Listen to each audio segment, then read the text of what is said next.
You're going to have to figure out a way to mark them, and you can have a little bit of fun with that. You've got great ideas for us. Absolutely. And this is just fun. This is light and fun and no stress and something you can do with the kids because people are always looking for opportunities to bring the children into gardening. Yeah. It's a great way to do it. So I've been watching a lot of people and tagging vegetables, and there's been some really good ones online right now. Yeah. So I thought I would try a bunch. Let's see how they turned out. Try them out. The easiest one. Take a rock. And literally write the name of the vegetable on the rock. It's so easy, Which but is you know so what? simple. It's pretty effective. And it looks good. So here's what you need to do, though. Right. Because the first time I did it with chalk. First time it rained, I had rocks. So that doesn't actually work. So you have to use a specific type of marker or a instrument to do that. Yeah. Now, there are two that I found that worked really well. The first is a liquid pen.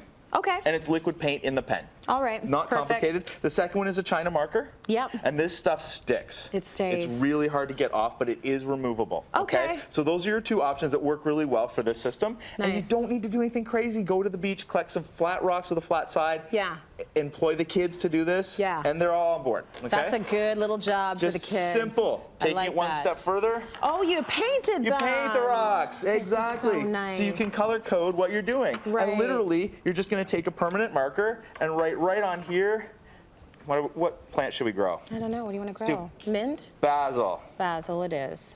Red rock basil. So you just write it on and you're done. Nice. No muss, no fuss. It's such a simple technique, and yet in the garden, it just looks good because you can see it from any spot that you're in the garden. It just pops out and adds a little bit of character. Yeah, for sure. And it's nice that it's rocks. Rocks are a natural element. You've just had a little bit of fun with them, so they look like they belong. Exactly. And I like the shapes because they're rounded and they're smooth, and they just bring me joy when I see these. All right, here's another one for Tracy. Okay.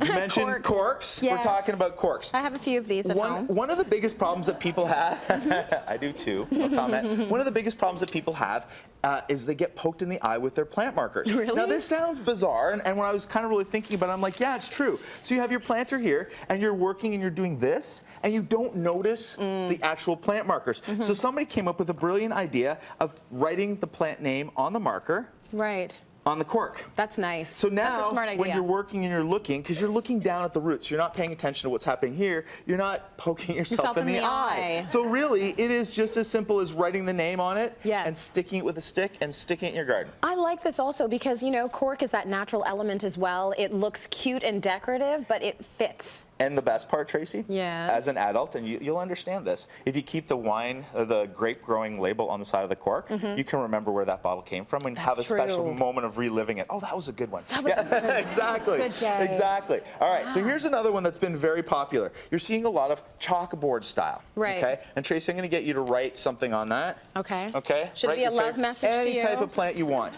Okay. And while you're writing that out, I'm going to explain how much these ones were. So these came in a pack of 12 for $12.99. Yes. Okay. Not bad, you know, not super expensive. These craft sticks came in a box of 300 for $4.99. Wow. They're exactly the same. I just started laughing going, well, there's a good deal.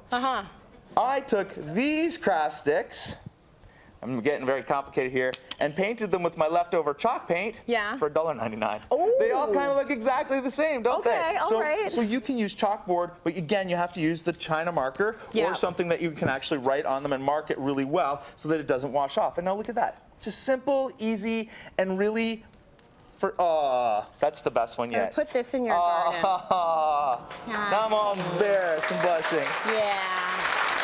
I heart Carson. Yeah, leave little love notes. Little love notes. We won't show Leo that one. All right, we got two more that I want to show that are really fun. So let's talk about these.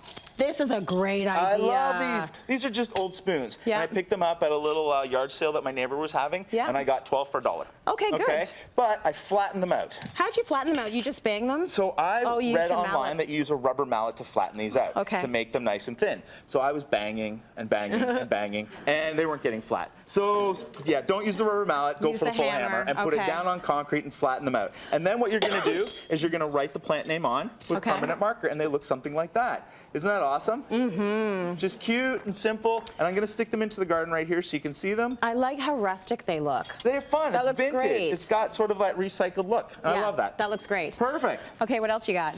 Oh, this is a great This is the one. Okay, so you've got this portable Scrabble game. And I was given 4 of them for Christmas one year. So you got 4 of them for Christmas, so you didn't necessarily need the letters from all of them. No, and I know there's a lot of yard sales and stuff. You literally just glue the Scrabble letters on the I like that craft one. sticks, and you're just done. Yeah. Easy, and the kids can do it, and it's fun and simple. It's nice and neat and tidy. Come on in, guys. Let's get all of the experts in here. What's the first vegetable you're going to be planting this season? Anyone? I should ask you, Mike. Oh, okay. Ow. That was easy. Ow. Herbs for you. That's my favorite. I love this too because I love Scrabble.